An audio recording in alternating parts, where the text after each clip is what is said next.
So hello guys, good morning. So welcome back to my YouTube channel. This is Utoboy Son. So ngayon guys, mag-change oil tayo nitong sasakyan na itong multicab. So itong multicab na to ay Suzuki itong multicab na to. So halos kaparehas lang naman to ng mga Mazda na setup. So change oil tayo ng langis. So ito yung dipstick dito sa may passenger. Ayan. So ito yung dipstick nya. Ayan.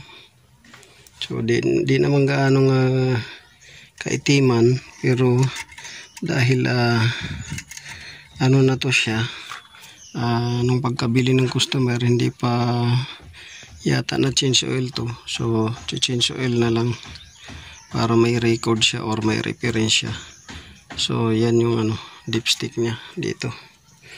Tapos ang pillar nya doon sa kabila naman. Dipstick dito, yung pillar cap para sa langis doon sa kabilang upuan.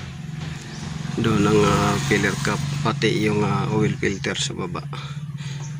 So yun, change oil tayo. So nandyan na yung langis, nandun na, tsaka filter. Yan yung gagawin natin.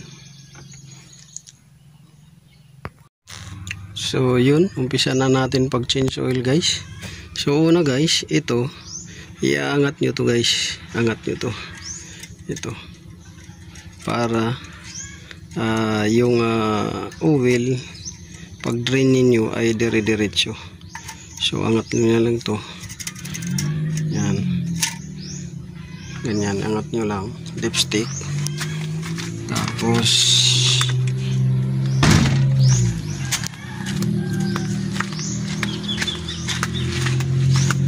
dito naman buksan nyo to, ito, buksan nyo to, pillar cap nya, para dire-diretso yung langis pag drain nyo.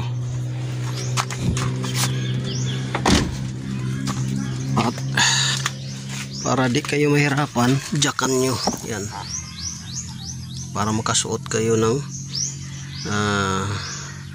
malaki yung clearance. Tapos dito yung filter, yan, filter, at saka yan yung filter at saka yung drain. So yun, isa na natin.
So guys, itong filter naman to, tanggal natin. Yan.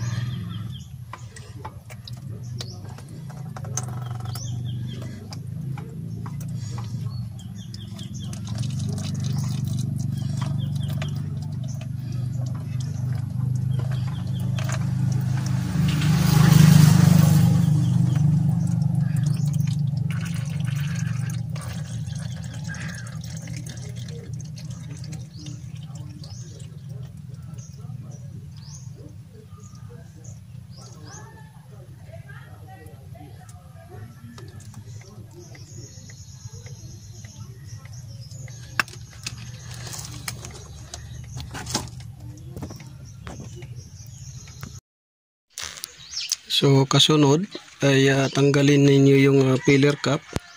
Yan. Matapos ninyong i-drain yung oil, i-drain din yung oil sa oil filter or papalitan. So napalitan na natin. Ngayon maglalagay na tayo ng langis dito. Yan. So pangatlong langis na to guys. So pagkatapos nyan ay hayaan nyo muna bumaba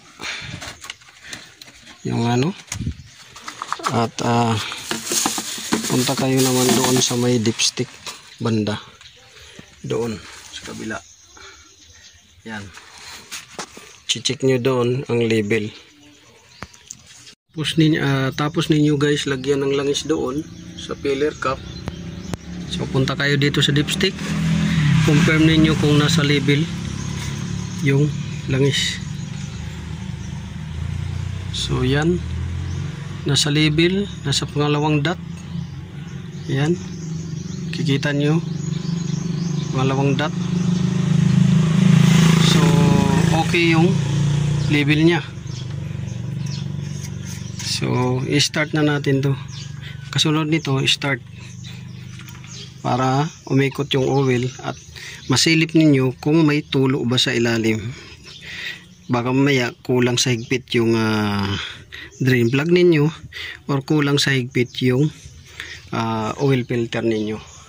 So sisilipin natin yan, papaandarin na natin. So ayan guys, umandar na. So ngayon sisilipin natin sa ilalim kung may tulo.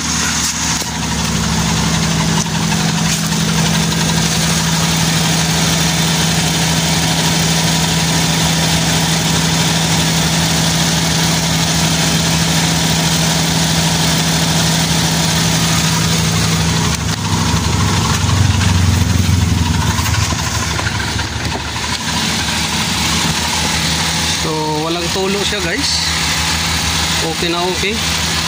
So yun lang, ganun lang mag change oil lang multicab. So sana nakakuha kayo ng konting kaalaman. This is Otoboy Shot. So yung langis pala na nilagay ko dito guys ay 20W40, pwede rin 20W50. 3 liters lang yung nilagay ko dito na langis, kasi yun yung capacity talaga niya. Tapos yung filter C110, C110. So yun yung oil filter. So yun lang guys, sana nakakuha kayo ng konting kalaman. This is Otoboy Shot. Maraming salamat. God bless you all.